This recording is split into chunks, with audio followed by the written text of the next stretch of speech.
He spake the word, and they cried aloud and called to her. And straightway she came forth and opened the shining doors, and bade them in.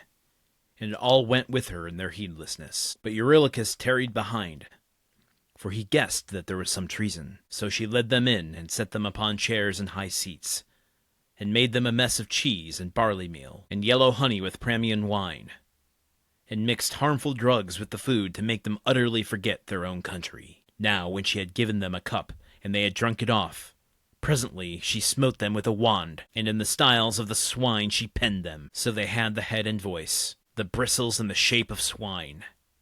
But their mind abode even as of old. Thus they were penned there weeping, and Circe flung them acorns and mast and fruit of the cornel tree to eat, whereon wallowing swine always do batten.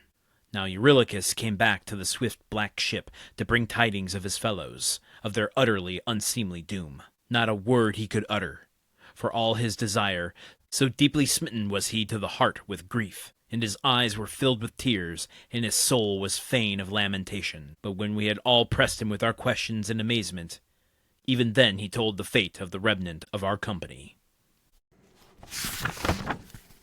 Whoa, okay, that transpired so fast, and I feel like I have egg on my face. I know this episode. I mean, in terms of what happens.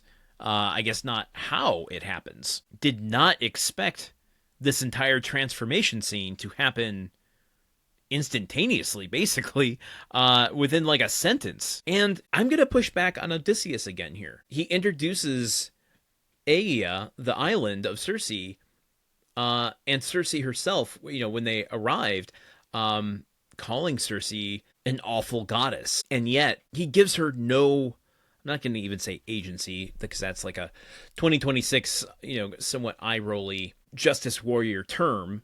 And it's not even really what I mean. I mean, obviously agency is important, but what I mean by it is like, there's no characterization to her at all. We do not get her interacting. I mean, this feels like the simplicity of a Grimm's fairy tale. I mean, hell, even the witch in Hansel and Gretel gets more of a character than Circe does here. Just, she invites them in, she sits them down, she feeds them, saying that Odysseus adds that she mixed harmful drugs with the food to make them utterly forget their own country, and then waved a wand and suddenly they're pigs. Like, it is literally 2 sentences long. But let's not forget, too, the layering of this, because this is Odysseus relaying what Eurylochus is telling him. Homer is telling us the story of Odysseus telling Alcinous the story that Eurylochus told him of what happened with Circe and his company of men. I don't know. Maybe it's just my broken brain that looks at that and decides it can't not be probed a little bit to at least, like, cock an eyebrow, if not fully ask questions. While I haven't reread Madeline Miller's Circe yet, but it's jumped to the top of my TBR pile, I did go back and just flip through it to better understand how she presents this scene, this moment, versus Homer and Odysseus. Because there's no motivation here. Why? He's just calling her a witch, and, witches do these things, or goddess, I guess, like a witchy goddess, the goddess of witches? Getting off track, Landon. Back on track.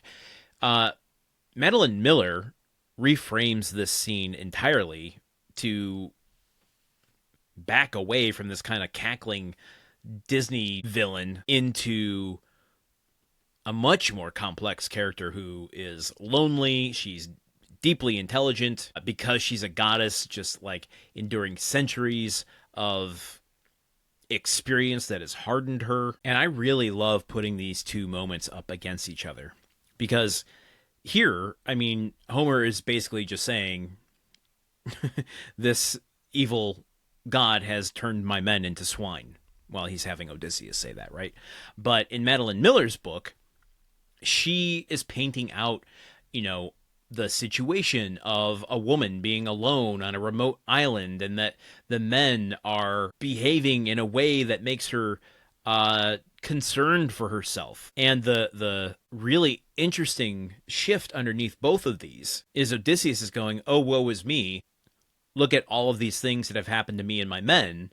Whereas in Circe, Madeline Miller is basically using this transformation not to take away something from the men, but to reveal who they are beneath. She is drawing out what the wolf, or the swine, if you will, beneath the civilized clothing that they're wearing as they approach her. Anyway, highly recommend Madeline Miller. I know she's had a lot of buzz and book club exposure over the last couple years, but she's definitely my favorite of the Greek retellings.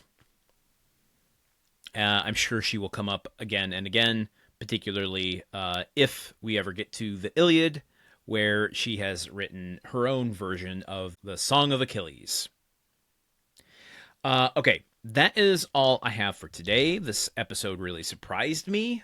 Let us find out more of Eurylochus and Odysseus and the rest of the men's reaction to this transformation of men to swine. Until tomorrow, okay, goodbye. Odyssey is part of the Gruntwork Podcast Network. The show is produced, edited, and hosted by Landon Solano. The original text of The Odyssey, written by Homer. Theme song by Neuroflow. You can support this show and other shows like it by going to patreon.com/gruntworkpod. Thank you for listening. See you tomorrow.